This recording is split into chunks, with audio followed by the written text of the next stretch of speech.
Olá pessoal, eu sou o Rodolfo, sejam bem-vindos ao Cast dos Espíritos, um podcast segundo o Espiritismo. Hoje nós temos um tema muito especial para vocês. Nós vamos falar hoje sobre ciência. Ciência e Espiritismo. O título do nosso episódio é Fé na Ciência. Hoje é um dia muito especial porque, além do Dayan que está aqui comigo, da nossa equipe, nós temos dois convidados muito especiais. Hoje é dia de crossover. Apertem os cintos aí porque hoje o assunto vai render.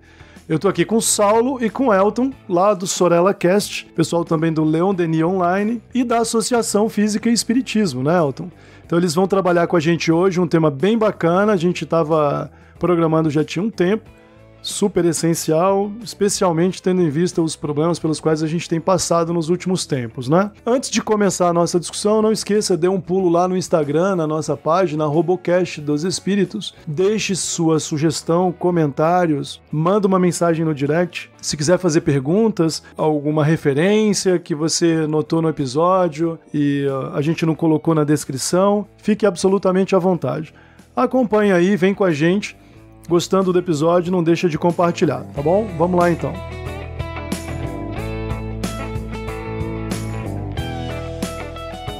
Bom, gente, vamos lá então. Então nós vamos começar com uma revisão breve da introdução ao Livro dos Espíritos, né? Ali o Kardec faz uma exposição geral sobre os fundamentos do Espiritismo e uma apresentação das suas ideias acerca da possibilidade de o Espiritismo ser entendido como uma ciência. Dayan, o que é que a gente precisa saber para dar início à nossa discussão? Bom, Rodolfo, antes de mais nada, um olá aí para o pessoal do cast, um pessoal também do cast do Sorella, né? Um prazer estar aqui com vocês. Vou fazer uma breve, um resumo já da introdução do Livro dos Espíritos para vocês entenderem aí do que é que nós vamos tratar especificamente, ok? Kardec afirma que o Espiritismo ele é uma ciência, mas diversa da ciência propriamente dita, né? Da ciência oficial, por assim dizer. A ciência espírita, para ele, compreende duas partes, uma experimental, relativa às manifestações em geral, e outra filosófica, relativa às manifestações inteligentes. Para ele, o Espiritismo não é da alçada da ciência ordinária, porque ela se assenta nas propriedades da matéria, e tal fato a torna, portanto, incompetente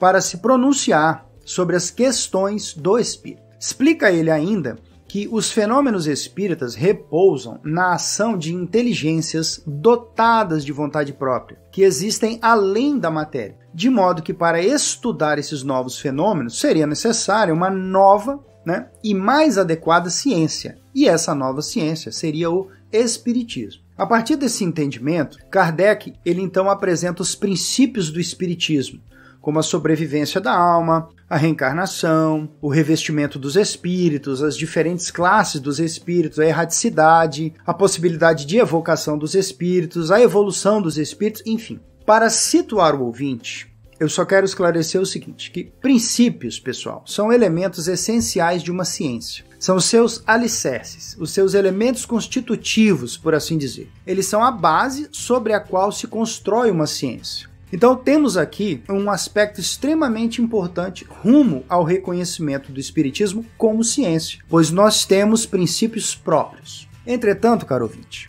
é importante esclarecer também que toda ciência ela estuda alguma coisa, de uma determinada maneira. Isso quer dizer o seguinte, toda ciência possui um objeto de estudo e um método ou uma metodologia adequada para estudar esse mesmo objeto. Todavia, o Kardec ele parou nos princípios. Ele não definiu, pelo menos não claramente, qual é o objeto de estudo da ciência espírita e nem qual a metodologia a ser aplicada nos estudos do espiritismo. É sempre bom lembrar também o seguinte, que o método universal, por ele concebido, ele teve uma finalidade muito específica, que foi confrontar e verificar a coincidência entre as respostas dadas pelos vários espíritos aos mais diversos médiuns sobre determinados assuntos. Portanto, pode-se dizer que o método universal foi uma espécie de filtro concebido por ele para validar as respostas dos espíritos. Essa foi, sem dúvida, uma bela sacada do Kardec. Entretanto, esse método ele não se presta aos estudos nem dos espíritos e nem dos fenômenos que eles produzem. Nós não temos dúvidas aqui de que a doutrina legada pelos espíritos é objeto de estudo dos espíritas. Todos nós aqui estudamos as obras básicas e outros livros também. Mas aí fica a questão: o espiritismo, entendido como ciência espírita, ele estuda alguma coisa? Quem está estudando? O que está estudando e como está estudando? Então essas são as questões que eu vou jogar aqui para os nossos convidados e devolver para o Rodolfo para nós começarmos então a nossa discussão, o nosso bate-bola do assunto de hoje. Certo, Dayan, muito bem. Você fez aí uma espécie de resenha das ideias que estão ali, lembrando, na introdução do Livro dos Espíritos, né? Tem bastante coisa aí pra gente analisar. A gente estabeleceu aqui alguns pontos de partida pra gente poder ter uma discussão que possa ser bem acompanhada e bem aproveitada aí pelo ouvinte, né? Saulo, meu caro, grande prazer recebê-los aqui. A gente tem trabalhado a oportunidade de poder se encontrar e discutir juntos já faz algum tempo. O trabalho de vocês é fantástico, a gente tem acompanhado muito de perto, é inspirador o volume e a qualidade que vocês conseguem imprimir a tudo que fazem.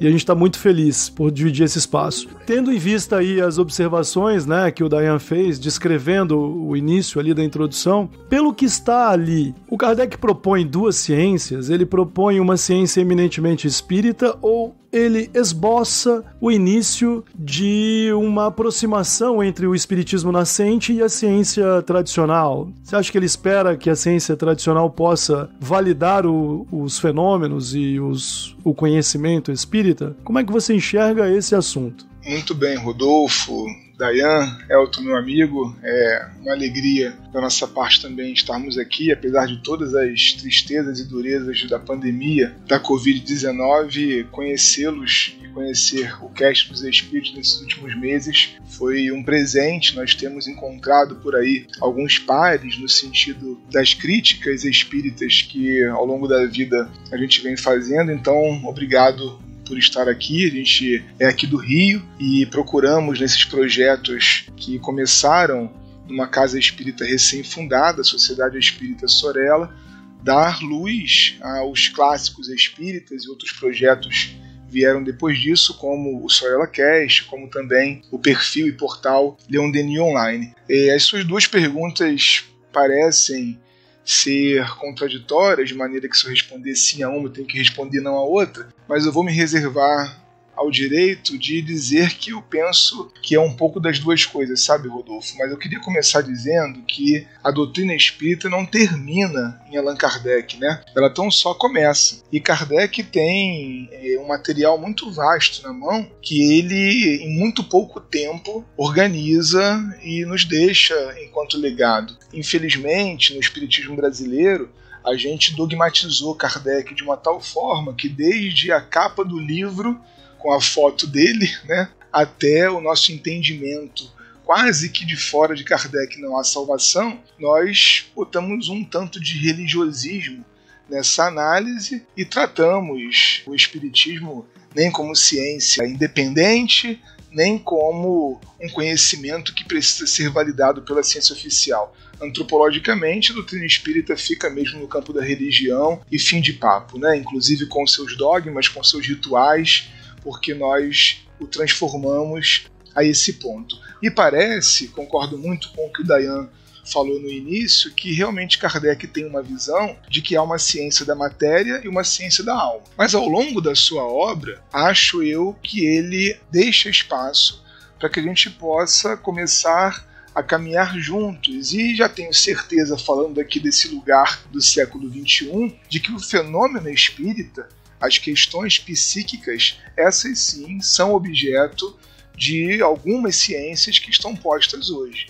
Então a mim parece que o que Kardec inicia, nós precisamos dar continuidade criando diálogos, não entre a religião espírita e a ciência oficial, mas diálogos entre os objetos de estudo da doutrina espírita e os objetos de estudo da chamada ciência oficial. Cada um com seus métodos, é claro que com limitações também, por conta do enxergamento que cada um tem dos objetos de estudo de cada ciência, pelas limitações do próprio tempo, a gente não consegue fugir às limitações da época, mas me parece que uma revisão bibliográfica importante precisa ser feita para que a gente redescubra a doutrina espírita como algo que estuda um objeto que pode vir a ser um objeto da ciência oficial, sim, como, por exemplo, o pensamento, talvez o corpo espiritual, a alma mesmo. E parece que é por aí que a gente deve começar.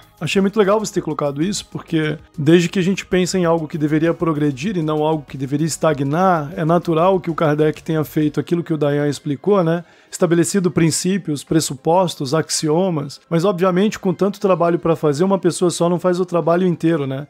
Nem no seu presente, muito menos com relação às expectativas de futuro. Ninguém podia imaginar, ele provavelmente também não, aonde a gente ia acabar chegando, né? Então, eu queria perguntar pro Elton, aproveitando aí, né, a levantada de bola feita pelo Saulo. Ele fez até uma lista, né, no final, sobre os objetos eminentemente decorrentes dos fenômenos espíritas, espirituais estudados pelo espiritismo, que podem sim ser objetos da ciência normal, tradicional ou oficial. Como é que você vê esse assunto? Você é físico, né? Fala um pouquinho do seu trabalho para o pessoal que está nos ouvindo aí. Olá, meus amigos e minhas amigas. É uma alegria em compartilhar esse bate-papo com pessoas tão interessantes, seja aqui agora, mas também com esses ouvintes que, com certeza, né, que quem acompanha o Cast dos Espíritos deve ser interessante. Então, espero que esse seja apenas um primeiro contato de muitos outros aí, porque o que não falta é assunto para conversar. O meu nome é Elton, sou aqui do Rio, eu atuo como professor de Física e Matemática na Rede Básica de Ensino e também estou terminando o mestrado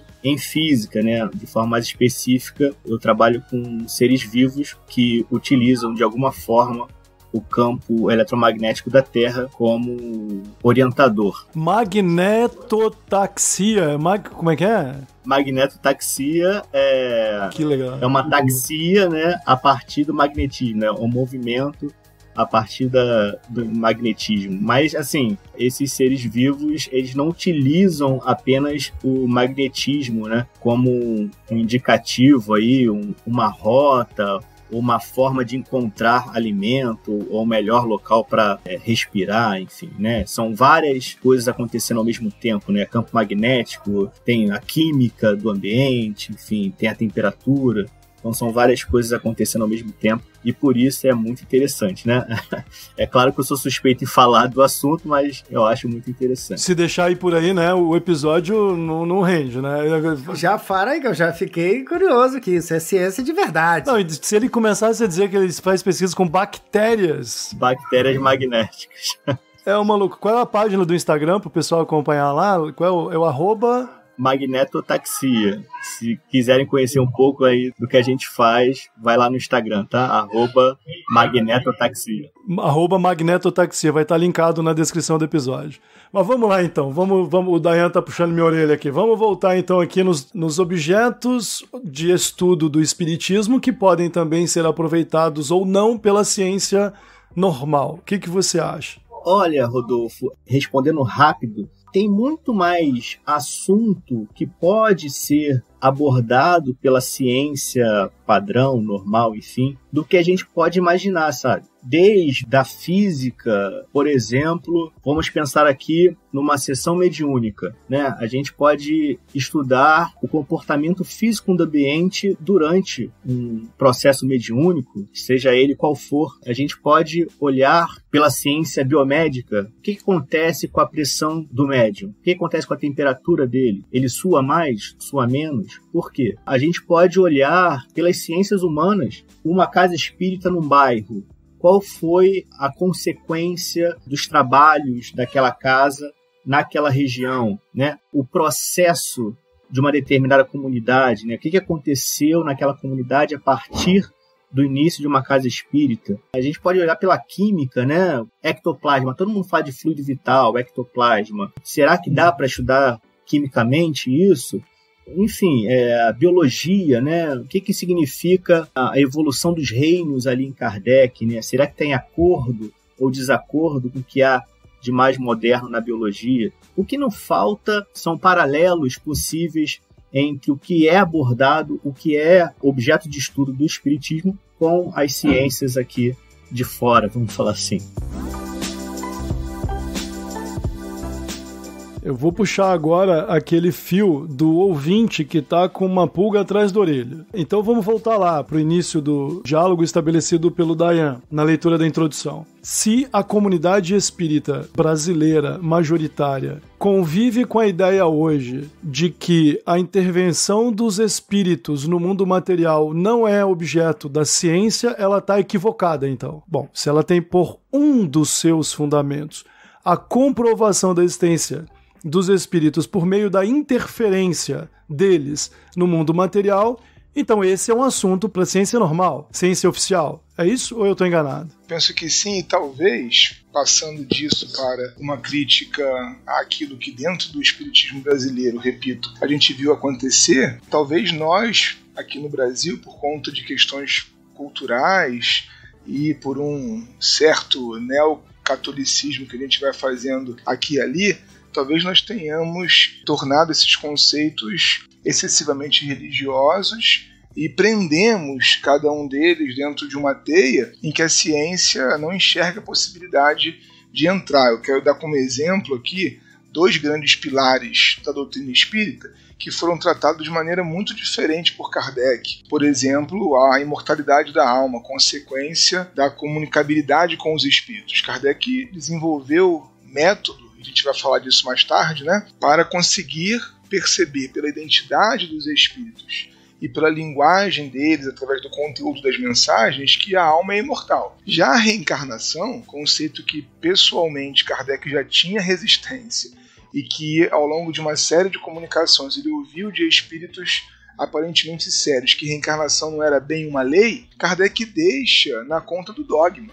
Eu não sei se os ouvintes já repararam isso, mas reencarnação é um pilar do edifício que é a doutrina espírita que Kardec coloca na conta do dogma. A meu ver, porque ele não teve oportunidade, assim como Derrochard depois teria, né, com o seu As Vidas Sucessivas, mergulhando na ideia de regressão de memória, fazendo exercícios, né, de mergulho no tempo passado. Um conceito, por exemplo, que avança hoje com os grupos de estudos do Ian Stevenson, né, na Universidade da Pensilvânia, uma série de seguidores seus que estudam no campo da psicologia, por exemplo, a regressão de memória e que avançam muito mais do que a gente faz dentro do próprio espiritismo. Então eu penso que a gente encurralou alguns desses conceitos numa malha excessivamente religiosa.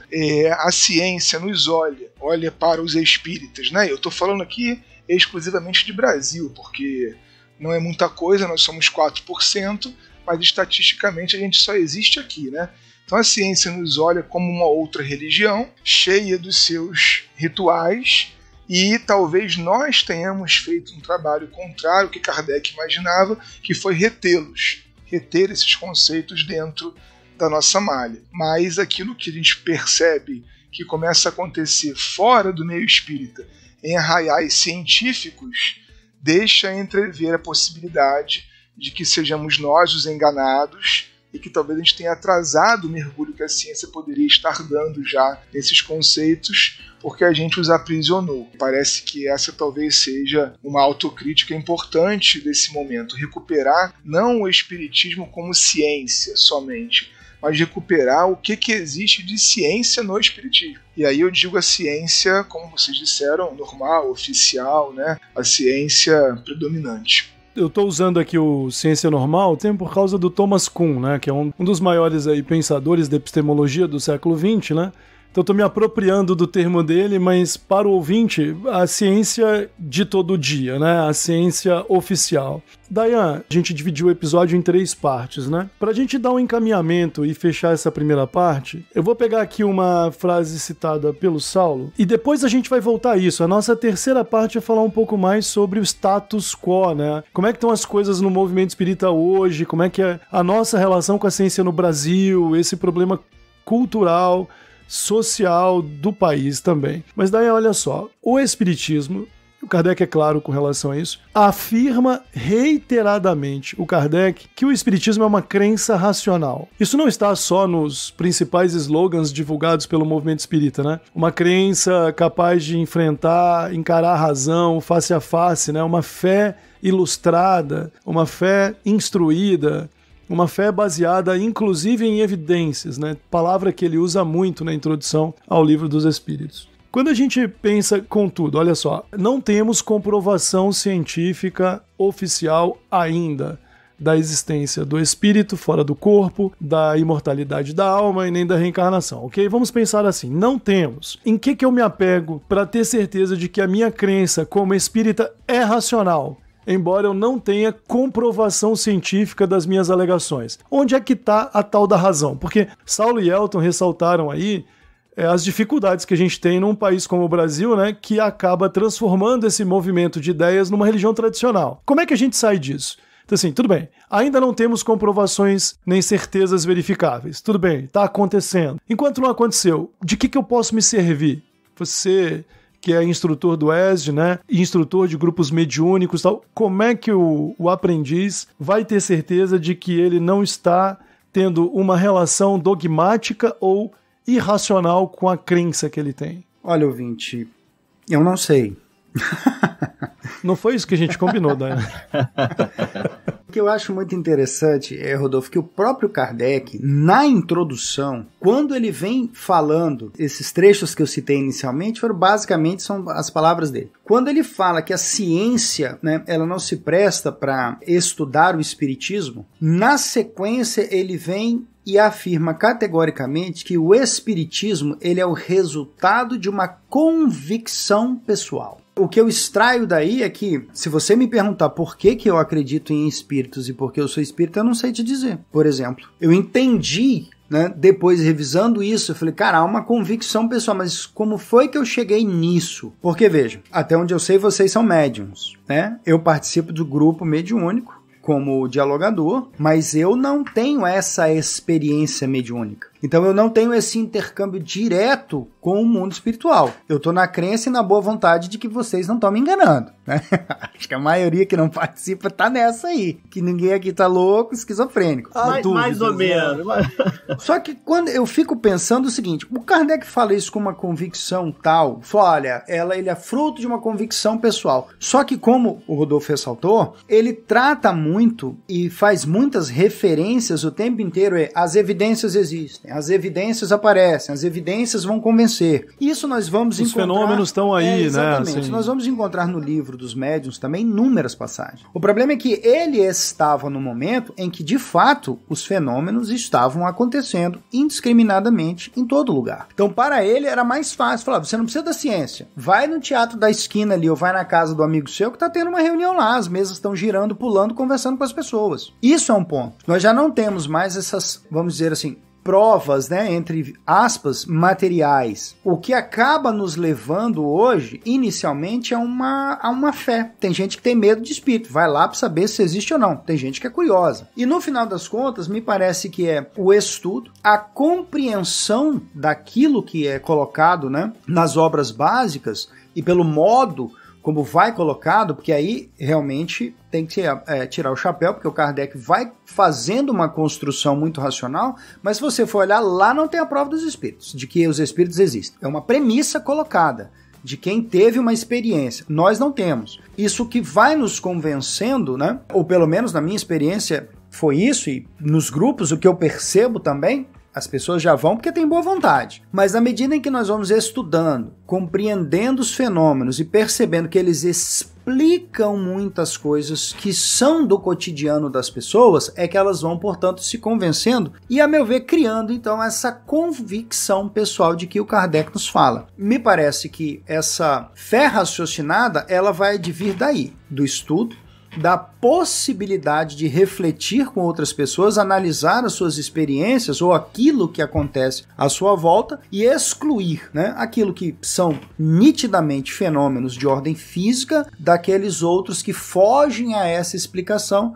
e que poderiam encontrar, então, uma resposta satisfatória nos fenômenos espíritas. Elton, postura mental para fugir do dogmatismo enquanto um fiel de boa fé tá vivendo essa experiência que o Dayan citou, né? O que você acha? Assim, olha, tô aqui, vim à casa espírita, eu conheço, já tem fenômenos, a minha família, eu larguei isso de mão durante um tempo, de repente frequentei outras igrejas, também vi outros fenômenos acontecendo, porque eles estão em toda parte, nunca firmei uma convicção, mas estou aqui me esforçando. Então, enquanto esse nosso ouvinte ou a nossa ouvinte está se esforçando para estudar mais e construir sua convicção, ele também tem medo de ser preso, de se pegar, se auto-aprisionando na gaiola do dogmatismo, né? De que postura mental ele devia se revestir para fugir dessa armadilha? A primeira coisa que as pessoas precisam entender é que a dúvida ou a crítica no sentido da análise, de questionar as coisas, não vai te levar para o inferno, gente. Parece que até mentalmente as pessoas têm receio de duvidar daquilo que está colocado em um livro. O que a gente vê por aí, né? Diante de um debate espírita, como que as pessoas solucionam as dúvidas? Dá um Ctrl+C, um Ctrl+V em algum livro de Kardec, pronto, aqui está a resposta. Então, isso é verdade e acabou. Mesmo que de uma forma colorida, é dogmatismo. A pessoa pode ter o Livro dos Espíritos e todos os outros livros de Kardec de cor, e mesmo assim, isso não foge da alçada de um dogmatismo, porque todas as respostas a pessoa pega lá um trecho de Kardec e apresenta como solução. Juntando com essa postura, existem outros grupos que nem sempre estão desconectados, que afirmam que o momento dos experimentos em torno dos fenômenos espíritas já está no passado, como se tudo já estivesse explicado, tudo já estivesse com solução nos livros. É um outro engano, sabe? 99% do que a gente sabe do plano espiritual dos fenômenos espíritas veio de revelação. Pouquíssimas pessoas participaram ativamente de experimentos e questionaram, e refizeram os experimentos e questionaram e refizeram. Então, a ideia de uma fé raciocinada está na língua de todos os espíritas, mas na prática, no cotidiano, isso passa longe, passa longe. Para os ouvintes que estão aí na construção, e todos nós aqui, quem de nós não está numa construção, né? O meu, não sei nem se esse é um conselho, né? Mas é o que eu faço, é ler questionando, e sem culpa de questionar, sabe? Eu estou aprendendo. Se eu já leio aceitando tudo, eu não estou fugindo do dogmatismo. Eu quero aprender e verdadeiramente. Eu quero que aquilo faça sentido para mim verdadeiramente. Eu não quero que aquilo faça sentido só para dizer ao outro ou à outra que aquilo faz sentido para mim, para eu me sentir participando de um grupo, né? Estou sendo acolhido num grupo, porque o Elton concorda com o que está posto sobre Deus no Espiritismo. Não é isso. Eu quero que aquilo faça sentido para mim. Para mim, fazer sentido é ler Kardec, né? Vamos falar aqui de Kardec, e questionar aquilo ali. Está de acordo com o que está dito pela ciência agora? Se não está de acordo, por que não está de acordo? Será que existe graus de correlação entre espiritismo e a ciência? Experimentos já foram feitos, mas por que não tentamos realizar esses mesmos experimentos utilizando outras técnicas para corroborar, para melhorar os resultados? Então tem tanta coisa para fazer que eu sugiro que vamos estudar sim, para que aquela lógica possa fazer sentido ou não, sem nenhum tipo de culpa, mas também buscando experimentar o que está posto. É óbvio que assim, eu não estou dizendo que todo espírita tem que ser um experimentador, não é isso. Mas é tentar achar pessoas para estudar junto, debater aqueles assuntos, e quem sabe desse grupo de debates surjam pesquisas teóricas, experimentais, mas tudo no objetivo de construção, de construir conhecimento, avançar. Em todos os espaços que eu tenho, eu falo isso. Kardec, gente, não é o fim, não é o ponto final. Kardec é um fundamento. E a partir de Kardec, o trabalho é nosso. Nós que temos que caminhar aí. Vocês acham que daqui a 10 mil anos as pessoas vão estar lendo o Livro dos Espíritos nesse formato? Não faz sentido. Sabe uma coisa que eu acho engraçado? Os espíritas tradicionais, eles não têm o menor pudor de abrir a boca e dizer que o pessoal da Umbanda tem problemas e não entende a espiritualidade, que o pessoal do vegetal aqui, né, das comunidades tradicionais amazônicas, não entende a espiritualidade. Ele também não tem o menor problema para dizer que os evangélicos pervertem a natureza divina ao se relacionar com Deus de uma forma patriarcal e medieval e etc. E assim a gente vai estendendo a crítica, né? Mas como o Saulo disse, no fim sobram o quê, Saulo? 3,5% da população brasileira que agora vão dizer a verdade sobre os fenômenos básicos da natureza do espírito que a humanidade vem tentando desvendar há mais de 10 mil anos. Nós acabamos de descobrir o monumento religioso mais antigo. Acabamos em termos históricos faz pouco tempo, né? Um lugar chamado Göbekli Tepe. Incrível, incrível. Deve ter uns 10 mil anos, assim, 5 mil anos mais velho que a pirâmide mais velha. A humanidade vem nessa luta há muito tempo. E por que que agora a gente teria encontrado o ponto final dessa história, né? Falta racionalidade para uma comunidade que pensa que não é tradicionalmente religiosa, mas se estabeleceu como uma, né?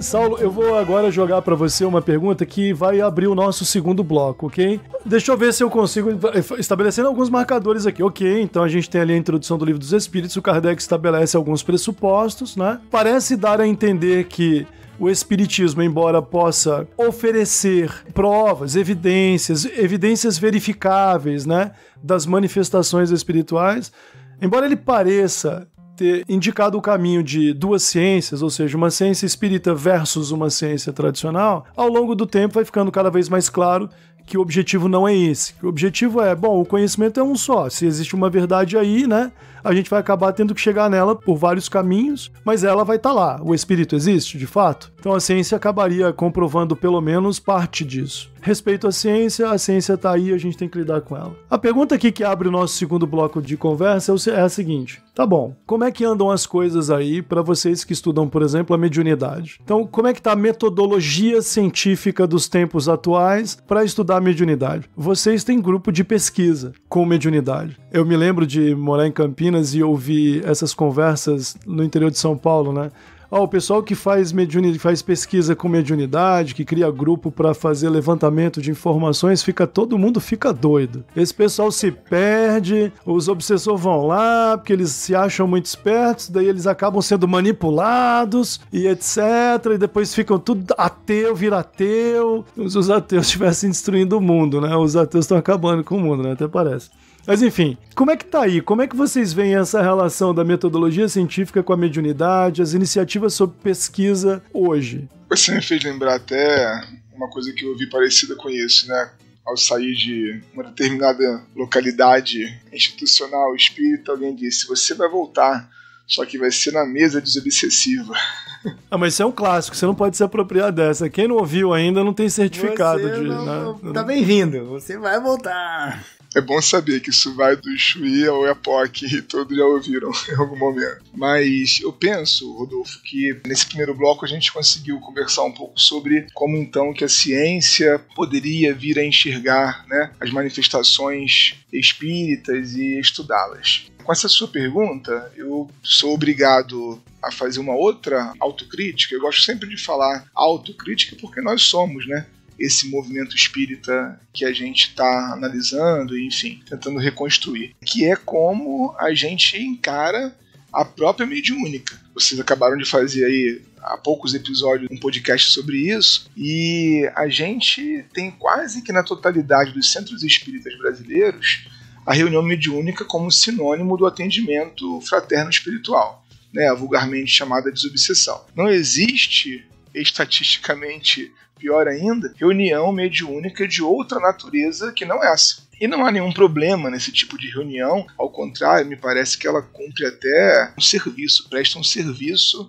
à sociedade do ponto de vista espiritual, sem também dogmatismo, porque os espíritos não deixam de atender os desencarnados ou sofredores em países de 90% de ateus, né? Então Então não imagino a psicosfera da Holanda pior do que a do Brasil, só porque não há desobsessão naquele país. Mas é uma prestação de serviço. Não, mas é que a gente atende, pô. É que aí você não tá olhando pela ótica correta. A gente tá sobrecarregado. A cruz sobre os nossos ombros é essa. A gente tá carregando o planeta e aliviando a psicosfera da Índia. Da China. Não vou nem citar, então, o Brasil, o coração do mundo, para não entrar no episódio mais polêmico de vocês. Não. Melhor deixar pra lá. A gente não quer ficar doido, Saulo. Por isso que a nossa reunião é de atendimento só, porque disseram, se a gente fizer pesquisa vai dar problema, entendeu? Olha os pesquisadores aí como eles são, ó. Tudo gente problemática. Pois é. E eu acho que mais gente acreditou nisso, sabe, Rodolfo? Porque mergulhados nesse tema, a gente encontra muito pouco, realmente. Aqui no Brasil, quero fazer destaque para o Hermínio Corrêa de Miranda e para um outro mais desconhecido e que tem um trabalho diferente do Hermínio e complementar, que é Lamartine Palhano Júnior. A gente tem estudado uma coleção e, mais do que isso, a gente tem se debruçado sobre essa coleção como um exemplo para que a gente possa organizar reuniões mediúnicas de outras naturezas, né? É a coleção Transe e Mediunidade, que tem o primeiro livro com esse mesmo título, Transe e Mediunidade, e a cada capítulo o professor Palhano ele vai oferecer alguns exercícios para a percepção dessas questões, né? Então, por exemplo, vamos recuperar a Sociedade Parisiense de Estudos Espíritas, no momento que a chamada mediunidade de incorporação, e aí a gente pode fazer depois um bate-papo em outro episódio sobre isso, o Palhano gosta de um nome que eu acabo usando muito por entender como ele, que é psicopraxia, né? É quando o transe total acontece e o médium, então, é controlado no seu sistema nervoso central. Kardec não conhecia esse fenômeno, não era usual esse tipo de reunião. Que reunião mediúnica Kardec realizava às quartas-feiras à noite na Sociedade Parisiense? Reuniões instrutivas, onde, naquele caso, quase que exclusivamente pela psicografia, médios recebiam mensagens. E às sextas-feiras, a reunião era de análise das mensagens da quarta-feira. Aonde que isso existe no Centro Espírita Brasileiro hoje? De maneira que a gente perde a oportunidade de fazer, como o Elton falou, aquela conferência do que nos está sendo oferecido. Então a gente para no tempo enquanto método, porque a gente não experimenta mais a mediunidade. Kardec escreveu o Livro dos Médiuns só para isso, né? Para tentar defender o espiritismo experimental. E aí, talvez, decorrente daquilo ali, a gente chegaria numa ciência espírita, ou a gente abriria nossas portas para a ciência. Eu li há pouco tempo um trabalho de uma equipe lá de Juiz de Fora, em que eles tentaram encontrar médiuns para uma pesquisa, mas os médiuns se negavam a irem ao ambiente da universidade para se deixarem mediunizar ali, porque eles diziam que só conseguiam entrar em transe nos seus centros espíritas. E aí uma condição básica da pesquisa. Com a luz azulzinha, com a luz azul, tem que estar apagado, tem uma luzinha vermelha, né? Pois é. Não, vermelha, cuidado com a de luz vermelha, isso é um problema. Azul, porra, vermelha não tem como. Nós já tentamos, né, Dayane? Se um dia alguém chegou lá, queimou a luzinha, põe a vermelha. Como assim vermelha? Se botar a luz vermelha, já pensou como é que vão... O que os espíritos vão pensar que eles chegaram? Chegaram na antessala do inferno. Vai ficar cheio de gente na porta do centro. Já pensou Allan Kardec lá, conhecido como a casa da luz vermelha? Complica, né? Não fica bem isso daí, não. Mas enfim, desculpa te interromper. Nada. Então você acaba minimizando, né, as reuniões mediúnicas e perdendo a oportunidade de conferir. A gente para enquanto método, eu ia dizendo, a gente para também enquanto análise de temas que poderiam estar sendo discutidos por espíritos e por encarnados, analisando o que os espíritos dizem, que foi o trabalho de Allan Kardec. Então, realmente, como o Elton já falou também, a gente parte do pressuposto que tudo que precisava ter sido dito já foi, e que aqueles que precisavam trabalhar nesse sentido já o fizeram. Então a gente acaba chegando num movimento que é espírita sem espíritos. Quantos espíritas, eu queria muito ter falado isso na hora que o Dayan conversava conosco, mas o nosso tempo estava curto, né? Quantos espíritas não tiveram a oportunidade de conferir o fenômeno espírita? Porque me parece que aquela convicção pessoal que Kardec apontava era fruto da experiência mediúnica consigo mesma ou da experiência mediúnica de outrem. Mas os espíritas não têm oportunidade porque simplesmente os espíritos eles se manifestam em reuniões privativas. E quem privatizou as reuniões mediúnicas foram os encarnados. Nunca foram os espíritos. Os espíritos sempre deram publicidade àquilo que a gente chama hoje de fenômeno espírita, né? Seja de cunho anímico ou mediúnico. Então, eu acho que o centro espírita está fechado demais, seja a ciência, seja aqueles que pretendem entender essa doutrina como algo racional, porque não vendo nada que seja fenomenológico, ele vai precisar acreditar nos outros. E acreditar nos outros, aí o Atom pode falar muito melhor do que eu, que fizeram seus experimentos há 100 anos atrás. Como se o garoto estudando física na escola fosse aceitar o argumento do professor Elton de que não precisa ir ao laboratório porque Einstein já foi. Ou porque então, né, pesquisador como Newton já provou a inércia, então você não precisa fazer a experiência que te prova a inércia. Nós precisamos fazer as experiências que provam a comunicabilidade com os espíritos, para que aqueles que estão chegando e não têm ciência espírita consolidada poderem ter a chance de firmar essa convicção pessoal também. Eu confesso que na minha meninice lá, quando eu comecei a estudar, e eu comecei pela leitura mesmo das obras básicas, o Livro dos Espíritos, o Livro dos Médiuns só foi estudado, obviamente, depois que eu já estava engajado no ESD e tal. Mas sempre me chamou muito a atenção o modo como eram realizadas as reuniões da sociedade parisiense. Não tem nada a ver com a reunião mediúnica que a gente tem, né? Essa reunião mediúnica nossa, de atendimento, de desobsessão, essa é uma criação brasileira, me parece, né? E aí nós abandonamos absolutamente. Nós nos apegamos, essa é a impressão que eu tenho, é que nós nos apegamos muito à questão do assistencialismo, tanto no plano material quanto no plano espiritual. Porque, convenhamos, a mediúnica que nós fazemos de atendimento, ela é assistencialista. Os espíritos são em sofrimento, estão perturbados ali, eles estão desorientados, enfim, que é o modelo, por exemplo, das reuniões que nós participamos. E não se fala de modo algum, pelo menos aqui na nossa realidade, ou se cogita de fazer uma reunião. Eu não preciso abandonar, me parece, é isso que eu queria saber de você. Na minha concepção, eu não preciso abandonar essa reunião, esse formato de reunião assistencialista, vamos dizer, e nada impede que eu possa fazer uma reunião, seja no mesmo grupo que faz as reuniões de atendimento, seja num grupo diverso, para tratar questões de aprendizado, de instrução, vamos dizer, né? Com os espíritos. Vocês veem algum empecilho nisso? Esse nosso formato no espiritismo brasileiro nos impede? Porque a impressão que eu tenho é que nós fomos educados, e foi bem isso mesmo, no sentido que não pode evocar espírito porque dá problema, a reunião mediúnica é só para fazer atendimento, enfim. Nós fomos, parece que, encapados de alguma coisa. E aquele Kardec bacana, aquela inspiração que ele traz para a gente continuar buscando as coisas, elas foram sendo escurecidas, foi sendo colocado um manto sobre isso, para ninguém acessar. Você tem essa mesma percepção? Eu acho, Dayan, que essa conversa de não devemos evocar os espíritos para qualquer coisa que não seja atendimento, né, como você chamou de atendimento assistencialista, é o nosso manga com leite, sabe? Uma das inúmeras fake news espíritas que faz com que o movimento como um todo permaneça estagnado. Porque não tem, gente, nenhum problema em buscar e participar de reuniões nesse formato. Eu vejo com bons olhos. A gente aprende muito em diversos níveis, né? Tanto no sentimento como no autoconhecimento, porque você vai um aprendizado muito individual, né? Em certos aspectos que você vai se reconhecendo, né? Poxa, esse pensamento, será que é meu? Será que não é meu? Eu não estava assim, ou mais cedo eu estava diferente e não encontrei motivo para esse sentimento.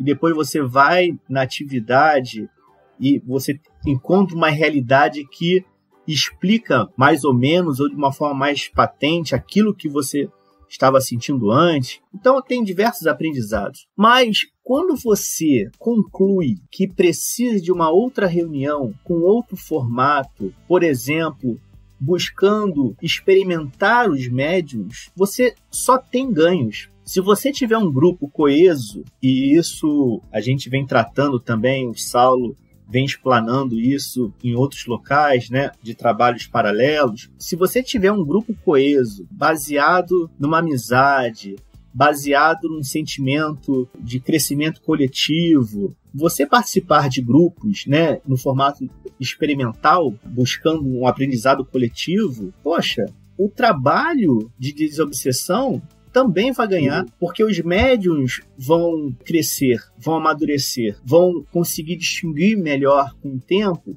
o que é dele, o que não é dele. Em cada casa espírita, provavelmente tem um formato de trabalho de desobsessão, né? Mas você tem também ali os médiuns que, digamos, recebem os espíritos, você tem os médiuns que dão apoio, né? Dando passes, enfim. Então, esses médiuns, os passistas, vão com o tempo ganhando experiência também. E esse espírito está sentindo a necessidade de receber um passe aqui, está sentindo a necessidade de receber um pensamento nessa direção, enfim, com essa característica. Essa reunião vamos dizer, de uma reunião de experimentação, você tem o ganho individual e também, consequentemente, o ganho coletivo. Só tem ganho. Seria perfeito se todo grupo espírita, no mínimo, tivessem 3 tipos de reunião mediúnica. O de desobsessão, de análise da produção, seja no trabalho de desobsessão ou, enfim, reuniões de estudo, né? Após estudo ter ali uma mensagem ou outra. E a terceira é de experimentação das capacidades medianímicas dos indivíduos. Porque você vai conhecendo os médiuns do grupo e você vai vendo as características de cada médium. E conhecendo as características de cada médium, é mais provável que você consiga potencializar aquelas características e ajudar o grupo como um todo. Seria muito bom se a gente, né, de alguma forma,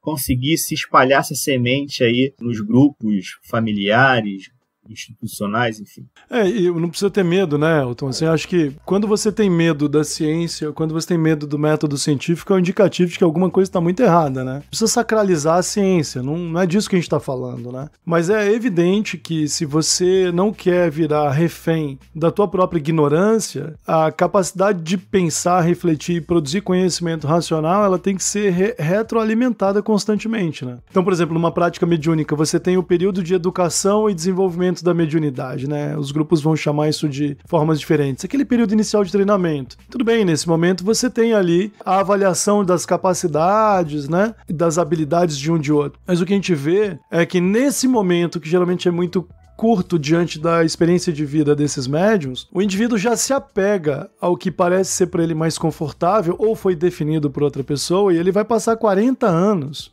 ali, preso aquele hábito. É mais um hábito que lhe traz conforto porque pertence a um grupo que o aceita, pretensamente seu trabalho é valioso, porque tem, por exemplo, um dirigente ou 2 que te valoriza, sem autorreflexão, sem experimentar novas técnicas, sem, inclusive, por exemplo, eu defendo muito que a gente possa fazer coisas como troca de posições, até entre dirigentes. É uma coisa que o nosso grupo faz, né? A gente treina outros dirigentes, então às vezes a gente pega, olha, tá vendo aquele ali? Deixa ele dirigir. Pra ver se as intuições dele que conduzem o grupo são semelhantes a de quem conduz o grupo por mais tempo. Isso é um dogma no espiritismo, né? Você tem donos de grupos mediúnicos. Assim como você tem dono de centro, você tem donos de grupos mediúnicos, né? E esses grupos acabam sendo colonizados por essa mente superior que fica ali, não, é ele que define o ritmo do trabalho, ele que define, inclusive, como sua mediunidade deve, normativamente falando, ser exercida. 30 anos depois, você perdeu as condições de se autoavaliar. A razão depende também de uma prática, que tem que ser constante, né? Então, isso causa muito mal, e daí vem a obediência cega, vem aquele sentimento de rebanho, né? De ir atrás de uma liderança pessoal, toda forma de personalismo entra em jogo, e aí, quando a gente olha para o movimento mais amplo, isso está escalonado no movimento mais amplo, né, Saulo? Inclusive, um item dessa lista que você começou fazendo, Rodolfo, é a gente embotar os médiuns que chegam depois desses 30 anos. Porque ele vai encontrar uma reunião padronizada, uma reunião onde todo mundo percebe e comunica de uma mesma forma os espíritos, e se ele não percebe e comunica daquele jeito, tem 2 caminhos. Eu não tenho visto um terceiro, né? Pode ser que haja. Ou ele se adapta àquilo e quase sempre cai na fraude espírita, porque ele vai ter que dar um jeitinho para ser o que ele não é, ou então ele vai embora. E ele vai embora muitas vezes decepcionado com a doutrina espírita, chateado com Allan Kardec, né? Mas o que eu queria dizer originalmente, pegando a fala completa do Elton, é que quando esse binômio de reuniões espíritas inovadoras, né, infelizmente se tornou revolucionário fazer isso, né, de experimentação mais análise, me parece, Rodolfo, que só aí dá pra gente voltar a falar em controle universal do ensino dos espíritos. Porque aí um grupo se comunicando com outro, com método e com controle desse tipo de comunicação, a gente consegue começar a checar informações aqui e ali. O que para Kardec era muito fácil, porque um grupo estava no norte da África e o outro na Rússia ou nos Estados Unidos, para a gente se torna possível recuperando aquele tipo de reunião e estabelecendo meios de controle, né, dessas mensagens. Sim. Acho que entra em cena muito aquela dúvida do Dayan, né, Elton? Sim. E o Elton respondeu claramente, falou, a gente pode ter tipos diferentes de reunião porque auxilia no desenvolvimento dos próprios indivíduos e grupos. E de que trata o espiritismo, se não, né, da evolução dessas pessoas, em todos os sentidos. Depois, porque é necessário evitar erros muito grandes, né? A gente precisa aprender a evitar erros muito grandes. Não tem nada de saudável passar 30, 40, 50 anos escravizado a uma prática dogmática e limitadora, né? Aí depois você desencarna, não era bem assim. E você acha o quê? Que o espírito em 15 dias de autorreflexão vai se livrar disso? Não vai. Tem que reencarnar de novo, vai ter que passar por um drama existencial muito grande, porque essas coisas viram a sua identidade, né? A gente faz um apelo pro ouvinte, a razão não é uma escolha para os espíritos, né? A razão é o que nós somos, a gente não pode abrir mão da razão. E se você não consegue lançar mão de práticas racionais, inclusive no exercício religioso, você vai virar objeto de trabalho de outras inteligências que estão tentando te manipular. E não importa se são bons espíritos. Bons espíritos não tentariam te manipular, mas não importa, você não pode ficar na dependência. O espiritismo prega a autonomia dos indivíduos, né? A gente está encarnado, a gente tem que ter consciência do trabalho. Você não pode ficar doando suas faculdades, tempo fluido, seu tempo com as crianças, para um espírito bem intencionado que está colonizando o seu tempo para fins de atender outros necessitados. Fala, irmão, vem cá, vamos conversar. O que está acontecendo aqui? Porque eu não quero ser usado. Não, mas você não se entregou para Jesus? Sim, me entreguei. Estou estudando muito para me entregar, bem entregado, mas eu quero saber de tudo. E cadê o contrato desse negócio? A gente fala assim, o pessoal ri, né? Pô, mas não tem que perguntar para os espíritos, né, cara? O que vocês estão querendo com isso tudo, né? Porque ora, se a gente não tiver consciência e não for capaz de tomar uma decisão esclarecida, qual é o nome disso? Mas lá o exemplo do Chico, ele teve a vida dele confiscada. Gente, a gente não vai falar mal do Chico, mas não se trata de transformar indutivamente um exemplo numa regra geral para a humanidade. Seja lá qual for o desafio que ele aceitou encarar, e ele falava desse jeito para a gente entender.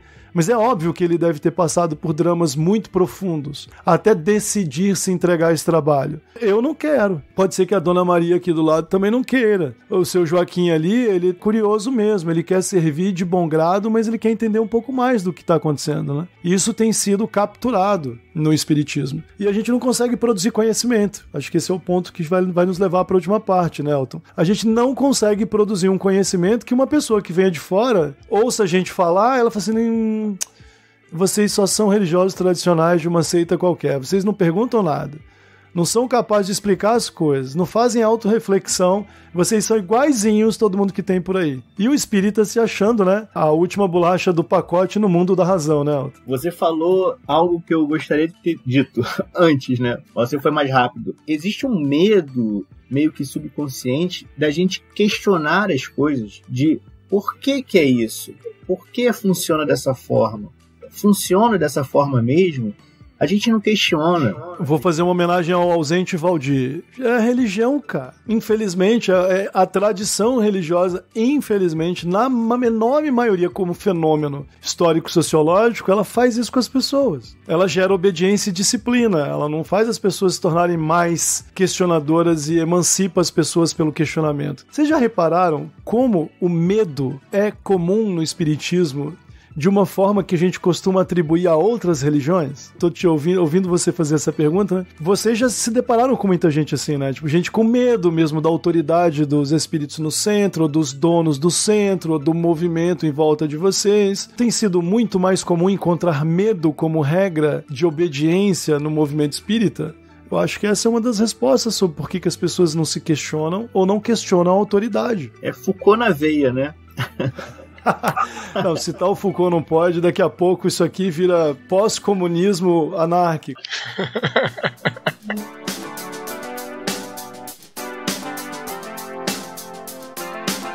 Existe medo no espiritismo. Existe medo de autoridade, existe medo dogmático, existe medo da vida após a morte. Uma coisa que me preocupa muito é esse, assim, eu não vejo o espírita. Vamos lá, ouvinte. Assista Vikings, a série. Eu tava tendo uma discussão dessa com a minha mãe, Saulo. Vikings, a série, por exemplo. As pessoas não tinham medo de morrer. Elas tinham uma relação com a vida após a morte absolutamente natural. Tem problemas não ter medo de morrer. Você pode acabar se entregando pra morte muito fácil. E reencarnar dá trabalho, né? Então eles não protegiam as crianças. Ah, deixa a criança morrer, vai, depois vai pra Valhalla, não tem problema. Mas olha pra nossa cultura. Quantos espíritas vocês conhecem que têm uma relação natural com a possibilidade de desencarnar, como deveria ser de se esperar, por tudo que a gente em tese sabe, né? A imensa maioria de nós parece cristão tradicional medieval, assim. Cara, onde é que eu vou ser enterrado? Assim, eu já tô ali meio que... Eu quero morrer com 114 anos, depois não reencarnar por mais 4 séculos. Porque além da gente ter medo da vida após a morte, a gente tem medo do que é pior do que morrer, que é reencarnar, né? Então a gente quer fazer muita caridade pra passar 500 anos no mundo espiritual e não reencarnar, né? Então a gente vive uma vida mediana, desencarna os caras, a próxima tá logo aí o sujeito reencarna e larga o espiritismo, né? Fala, não tá dando muito certo. Aproveitando que o nosso amigo Valdir não está presente, estamos homenageando o Valdir. Vocês têm otimismo e esperança com relação à importância da ciência no movimento espírita atualmente? O que vocês acham? Eu penso que sempre há solução, né? Inclusive é uma distinção bem interessante. Vou fazer a propaganda do Hermínio agora, já que eu passei pela do Palhano. O Hermínio diz que é Leon Denis que tem essa sagacidade, mas me parece que a perspicácia é do Hermínio, que humildemente não reconhece. Ele faz uma distinção entre doutrina espírita e espiritismo, baseado lá naquela frase de Denis no livro No Invisível, em que ele disse que o espiritismo será aquilo que os homens fizerem dele, né? E o Hermínio enxerga aí uma diferença entre o conjunto de princípios espíritas e a ética que emana desses princípios para aquilo que os humanos têm feito com esse conjunto de princípios. Então, nesse sentido, me parece que a primeira fase do otimismo, Rodolfo, começa em reconhecer que há vários espiritismos. E não tem nenhum problema nisso, porque, veja bem, o pastor Henrique Vieira, ele está dentro de um mesmo movimento religioso que o pastor Silas Malafaia. Compreende a distância? E eles, apesar de não dialogarem porque pensam muito diferente, vêm da mesma origem. Então, o espiritismo hegemônico, que está presente, que é tradicional, conservador, em alguns momentos adepto ao terraplanismo e a não adesão à vacina. Guerra biológica. Tudo isso, né? E radiológica, seja lá o que signifique. Esse espiritismo, ele é só o predominante. Ele não é o único. E ele não é uma consequência natural da doutrina espírita. Por isso que essa revisão de base, como o Elton estava falando, é essencial para que a gente perceba outros espiritismos possíveis.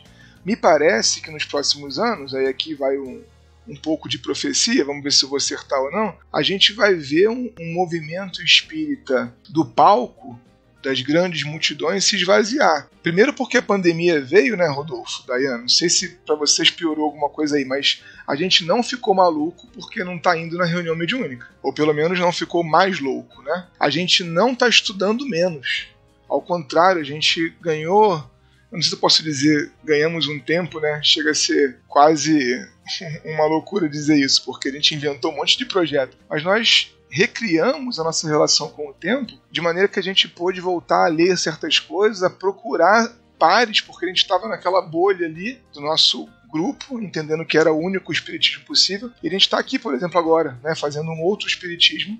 Eu nem conheço o movimento espírita da região norte, estou conhecendo através de vocês, ouvindo algumas coisas. Então me parece que uma primeira fase vai ser realmente de um desaquecimento do espiritismo institucional, para a gente voltar lá naquela doutrina espírita praticada dentro de casa, que antes da pulverização das obras do Chico foi a realidade no Brasil, né? Onde a minha avó estava brincando no chão da sala da casa dela no interior de Minas e o meu bisavô estava incorporado na mesa da sala de jantar, muito louco, tentando se controlar para não levantar e sair pela casa e no minuto seguinte, muito tranquilo, dando uma mensagem de um ancestral qualquer orientando a família, para que a gente possa revisitar as nossas origens, porque Allan Kardec, inclusive, previu uma segurança do ponto de vista das reuniões mediúnicas aí, né? Grupos pequenos, nessa tecla que o Elton bate muito da amizade, não precisa ser todo mundo amigo de infância, como parece que vocês são, né? Mas a amizade no sentido da confiança, da parceria, para que a gente possa efetivamente se entregar àquilo ali, porque não tem dúvida, né? O estado alterado de consciência, ele é uma coisa séria, delicada, que não é diante de qualquer um, em qualquer lugar, que a gente vai se permitir aquilo ali. Para mim, pessoalmente, sempre foi muito difícil isso.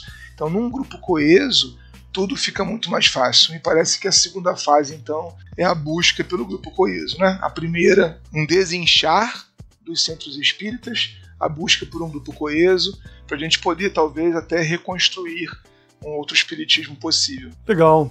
Elton, aí então, assim, pegando esse gancho aí, visão otimista de futuro do Saulo, a gente precisa confrontar a opinião dele com o modo como a nossa cultura, o nosso país, tem lidado com a ciência, especialmente nesse momento tão trágico que a gente está vivendo, né? Algo que tem nos deixado muito tristes é perceber que não há vozes espíritas falando para multidões em apoio ou defesa incondicional à ciência. Essas vozes têm negociado seus valores pessoais em nome dos valores da doutrina para manifestar opiniões muito dúbias, né? E não raro contraditórias mesmo, irracionais até. Vocês têm uma associação, né? Vocês criaram ou recriaram, né? Estão consolidando a Associação de Física e Espiritismo. Eu fiz lá o doutorado na Unicamp e havia alguns grupos de estudos, né? Até hoje tem. Na Unifesp a gente tem lá um grupo que pesquisa espiritualidade e medicina, também na Federal de Juiz de Fora. E em algumas outras universidades brasileiras, alguns grupos estudando espiritualidade e efeitos, né? Na área da medicina, psicologia, muitos grupos de antropologia, claro, sempre estudaram. Você não acha que parece que a gente vive um movimento ou um espiritismo como movimento dissociado da vida real no que diz respeito à ciência? Não te causa a impressão de que a gente acabou criando um abismo entre as duas coisas? Para chegar no otimismo do Saulo, o que você acha que a gente pode fazer? Além de estar aqui conversando e debatendo com os nossos ouvintes, né? Porque, bom, concordo plenamente com ele. Acho que a gente nunca estudou tanto, né? Enquanto tinha muito centro aberto, não dava tempo para estudar tanto, né? Por um largo tempo, né, eu tinha uma visão romântica do movimento, onde eu achava que esse grupo fosse um diferencial na sociedade, pensando no Brasil, né? Mas, no momento, eu vejo o movimento espírita como um microcosmo da sociedade, com as mesmas características. Então, quando a gente olha movimentos sociais, né, anti-vacina, movimentos em pleno século XXI, tentando comprovar que a Terra é plana, enfim, coisas absurdas assim, e a gente olha para o movimento espírita, a gente encontra as mesmas coisas, talvez com características diferentes, talvez com objetos diferentes, mas com as mesmas tendências. Então, a Associação Física e Espiritismo é um projeto de amigos e espíritas que busca, né, de uma forma tanto teórica e também planejando experimentos, de uma forma para divulgar novas formas de olhar o próprio espiritismo, né? A própria doutrina espírita, naquilo que a gente pode chamar de espiritismo científico, né?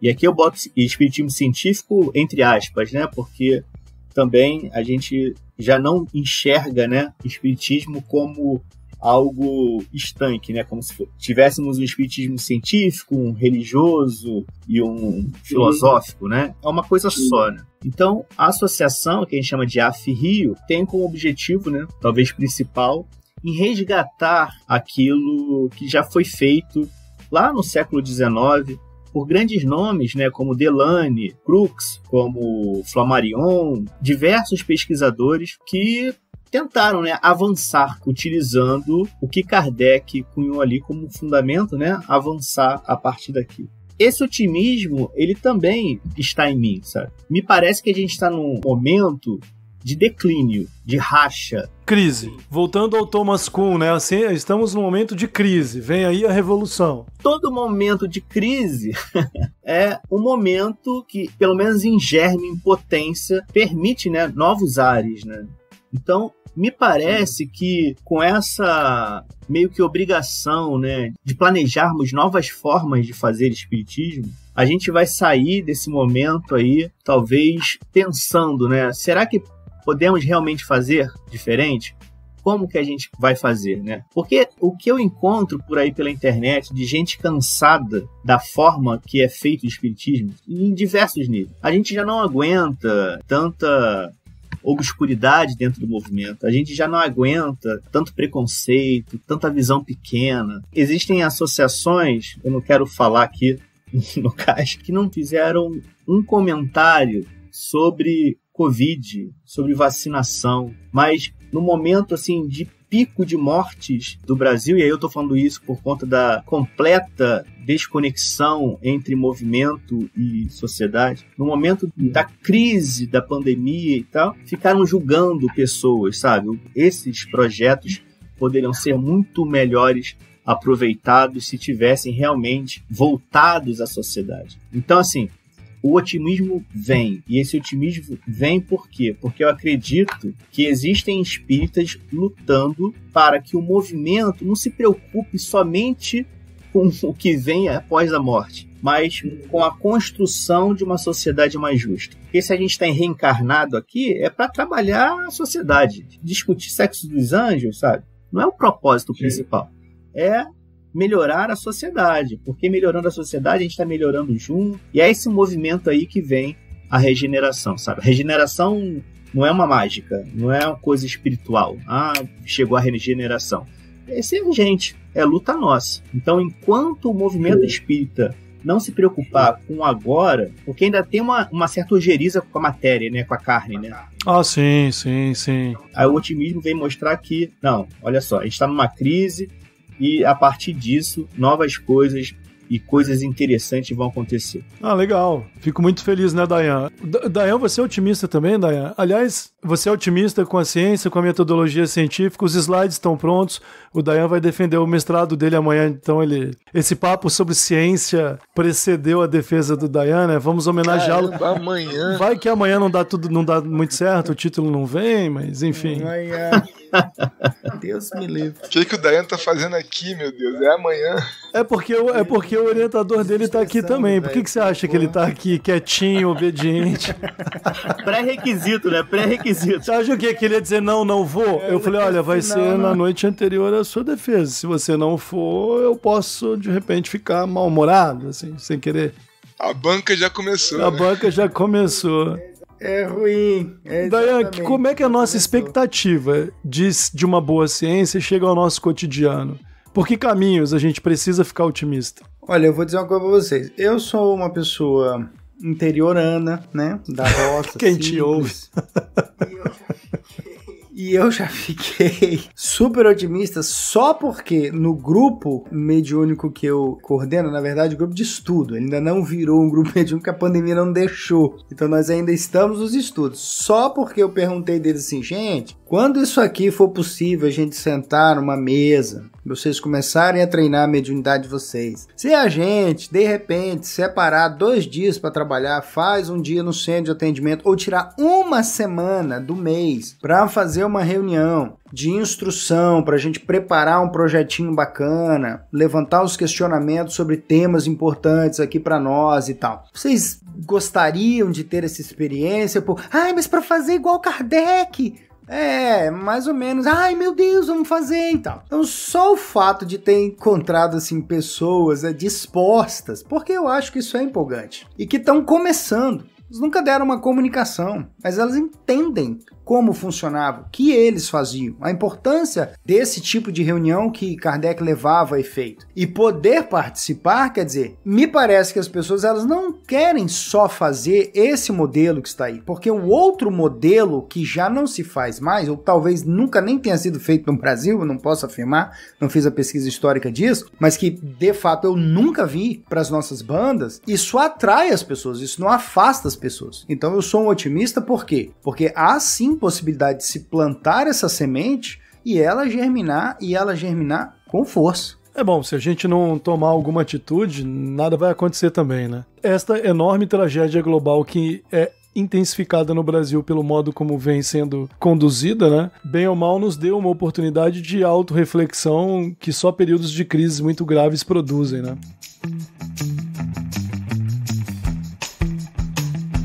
Vou encerrar apenas com um comentário que a gente tinha ficado de fazer. Esse provavelmente vai ser o nosso primeiro episódio, a gente precisa planejar outros, né? Desenvolver melhor até temas que a gente tocou aqui e tenho certeza que os ouvintes vão ficar curiosos, né? Como é que vocês fazem isso? Como é que é a prática? A gente fez um episódio sobre mediunidade que acabou gerando essa reação, né? O Dayan, a gente estava planejando, vamos falar de mediunidade.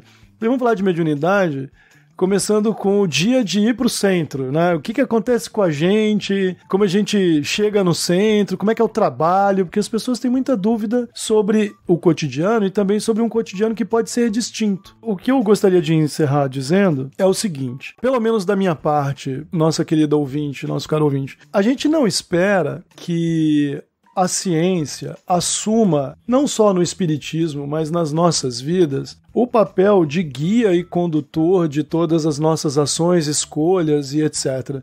Nem a gente espera que o estágio atual do conhecimento científico, seja ele qual for, venha a ser responsável por destruir as nossas crenças na integralidade. Ninguém que é espírita ou que se afirma espírita deveria ser espírita apenas por causa dos fenômenos, ou ignorando os fenômenos apenas por causa da fé, ou ignorando a própria fé apenas porque é convicto de uma certa lógica e uma certa coerência interna de seus pressupostos filosóficos, né? A gente espera a integralidade do conhecimento, né, Elton, como você tinha dito mais cedo. E essas partes não podem estar destacadas. Mas pode acontecer, como é frequente, que a ciência ainda não tenha chegado aonde a gente espera ou torça para que ela chegue. Agora, a gente não pode distorcer a ciência enquanto a gente torce, né? A ciência tem seus meios, ela tem sua forma de progredir. O método científico já tem aí mais de 400 anos de refinamento, só na modernidade, para ficar aqui. Não é uma religião ou outra que vai impor à ciência os seus resultados. Nem isso significa que a gente vai deixar de ser seres humanos morais, preocupados com o lugar em que a gente vive, com as outras pessoas, nem vamos deixar de nos impor as obrigações morais que a gente se impõe, porque o laboratório ainda não soltou o resultado que a gente espera. Isso exige maturidade. A gente tem que apoiar a ciência incondicionalmente, sem que isso signifique, contudo, que se o pensamento hegemônico científico atual for dar na eugenia ou no racismo, eu não vou subir nesse trem. Por quê? Porque os pressupostos morais da minha crença me impedem. E porque eu posso pensar por mim mesmo, sem ter que aderir ao resultado do conhecimento atual. Ah, mas aí, Rodolfo, fica difícil. Aí o que você está exigindo que não tem jeito, é o processo evolutivo. Cada um de nós é responsável pelo próprio destino. E para ser responsável pelo próprio destino, cada um de nós vai ter que assumir o leme, né? Vai ter que parar um pouco mais, vai ter que refletir um pouco mais, vai ter que desligar a TV, às vezes sair da tela do celular. Ah, vai ter que ler 1000 livros? Não. Talvez tenha que conversar mais, ouvir opiniões divergentes, se afastar um pouco do ambiente que você está mais acostumado, procurar um ouvido diferente, uma pessoa até menos inclinada a gostar de você, que é um hábito científico mais saudável do que se fazer ouvir por alguém que não concorda com você, ou ouvi-lo. Ah, mas dói. Eu vou lá conversar com uma pessoa de outra religião e assim, não tem condições. Cuidado com esse sentimento. Saulo, eu ouço um podcast de teologia protestante toda semana. Eu devo ser o maior ouvinte da região norte do pessoal lá desse canal. Mas ouço com gosto. Os meninos estudam muito, todo mundo estuda bastante, sabe? Todos são pastores. Eu ouço 2 vezes por semana todos os episódios que eles postam. Chama Bibotalk. Quem quiser ouvir, recomendo ouvir o Bibotalk. É um excelente podcast de teologia protestante. Não concordo com quase nada do que eles dizem e adoraria ser convidado para refutar parte dos argumentos deles, sobretudo quando eles fazem uso da história ou da filosofia. Mas eu ouço e ouço com gosto. Eu ouço porque o mundo não é espírita. Nós somos a minoria da minoria. Ninguém nos vê como cristãos. Nem um protestante nos vê, nem um reformado protestante, neopentecostal. Nós não somos cristãos para eles. E mais do que isso, a nossa relação com a ciência é vista por eles como uma distorção cognitiva, como algo fake que a gente usa para se passar por aquilo que a gente não é. quase como uma espécie de elite, sabe? Os eruditos que querem se impor sobre os pobres. É uma crítica séria que a gente tem que respeitar. E a gente ainda é muito mais mal visto por integrantes de religiões afro e cultos tradicionais, que nos têm como soberanos preconceituosos.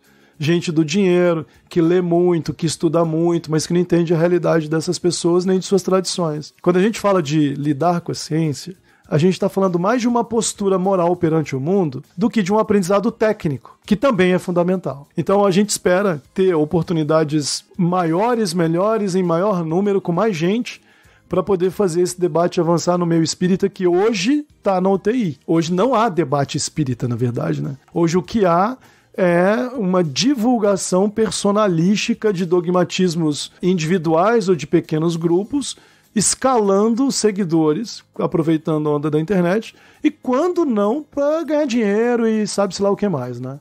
O que é muito grave. E esse dogmatismo, Rodolfo, tem assim 2 extremos, né? Bem curiosos. Tem um grupo que nega completamente a ciência e tem outro grupo que aceita com tudo. Por exemplo, os espíritas quânticos, né? Ó céus, ó céus. Usa quântica como se fosse, não, agora todo mundo vai levar a sério o espiritismo. Pelo amor de Deus, quem fala, né, de espiritismo quântico? Elton, a pessoa usou a palavra quântico, ela não é física, o professor de epistemologia, ela não sabe o que está falando. Com todo respeito. Quem usa espiritismo quântico ou afins, né, acaba gerando dores estomacais aos espíritas mais sérios e também aos físicos, né? Meu Deus do céu. Se a gente puxar essa fila... E o pessoal aí que dá curso falando da história dos evangelhos sem nunca ter estudado história, o pessoal que diz entender línguas antigas sem nunca ter estudado línguas antigas, o pessoal que diz ser pesquisador sem nunca ter feito pesquisa, o espiritismo tá cheio desses pseudo-eruditos. Mas é isso que, por exemplo, os protestantes que estudam teologia de verdade, que são pessoas sérias, eles reclamam. Nossa, a gente vai conversar com o espírita, ele me vem com essa história de que ele é um cientista, ou ele é adepto da ciência, que ele tá do lado da história oficial, que ele tá do lado da filosofia, que ele tá do lado... Tá nada. Boa parte dessas pessoas não estão. Nem dá tempo, né? Como é que essa gente faz pesquisa, meu Deus do céu? Dão palestra 3 vezes por dia, dão 32 cursos por semana, não sai das mídias sociais se vendendo. Como é que essa gente estuda, pelo amor de Deus? Eu fico aflito porque eu ouço. Eu que sou da área da filosofia, eu vivo falando isso com o Saulo, né? Eu fico ouvindo e falei, gente, que horror, eu não entendo o que essa pessoa fala, mas ela tá vendendo. Impressionante. E aí vem o medo. O medo da autoridade. O medo da autoridade é um negócio muito sério. Muito sério. E a gente precisa discutir mais sobre isso dentro do espiritismo. Saulo, por favor, se despeça do pessoal aí. Vamos terminar, que senão daqui a pouco o editor é que vai brigar comigo. Bom, eu quero terminar dizendo uma coisa que me faz me sentir tão velho quanto o Elton, que é dar um conselho aos ouvintes e às ouvintes que estão nos acompanhando aí. Não eleja o seu autor infalível, sabe? Não faça isso, porque se essa tivesse sido a postura de Kardec, a gente não estava aqui, ou pelo menos não agora, né? Talvez daqui a algum tempo estivéssemos. Lembra quando Kardec encontrou lá com seu amigo Fortier na estação de trem, e ele disse que tinha umas mesas girando aí, e Kardec, vamos combinar, né? Só que entre nós, debochou do fenômeno, né? Ele disse que até que provassem que as mesas tinham cérebro para pensar ou nervos para sentir, aquilo seria uma história da carochinha, em boas traduções para o português. E essa não é a postura espírita. Nem Kardec não é o autor infalível, né? Definitivamente não há. A gente respeita muito os nossos irmãos católicos, mas infalibilidade é papal, né? Para eles, é claro.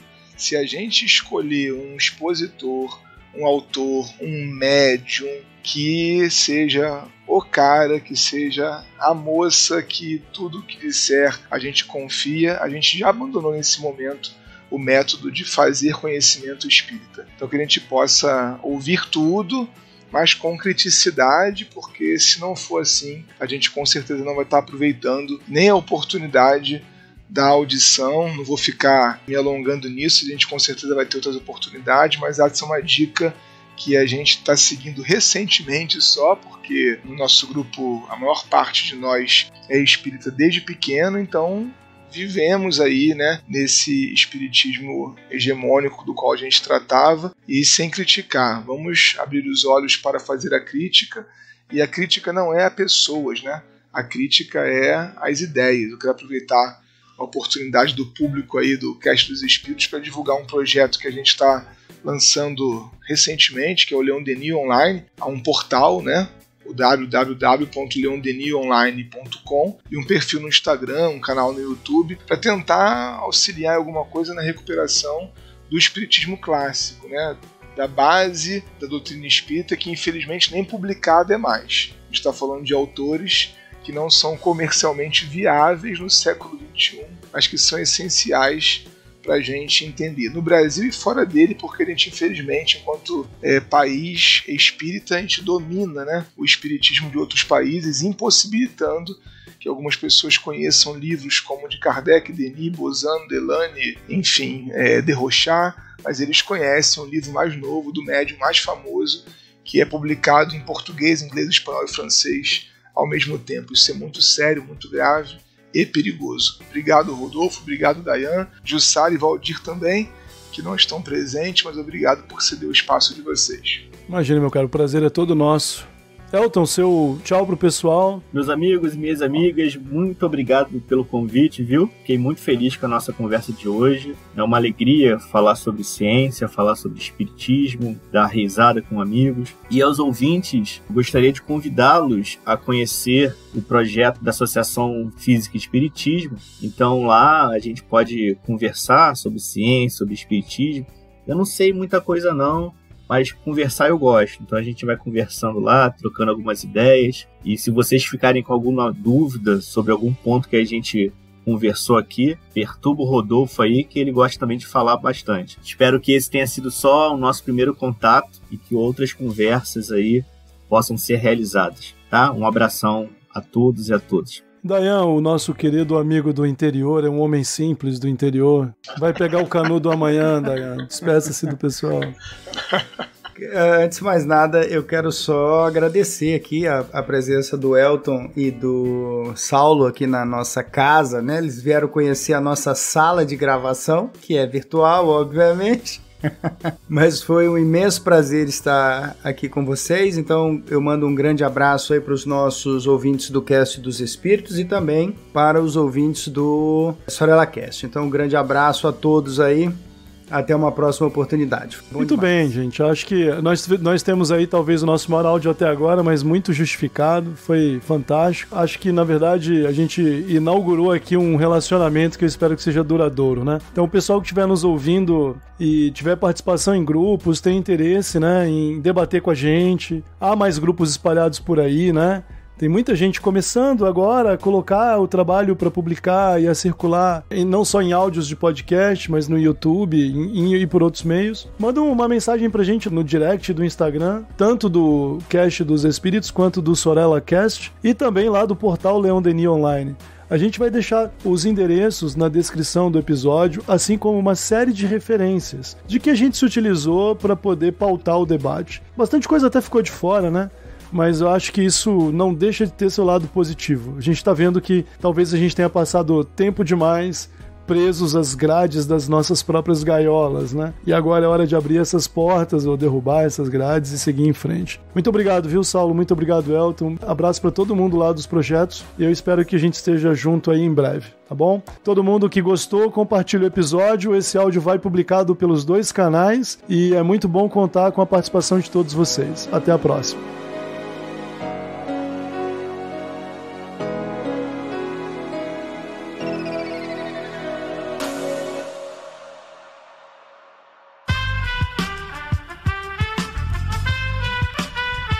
Esse podcast foi editado por Aerolitos Edição Inteligente.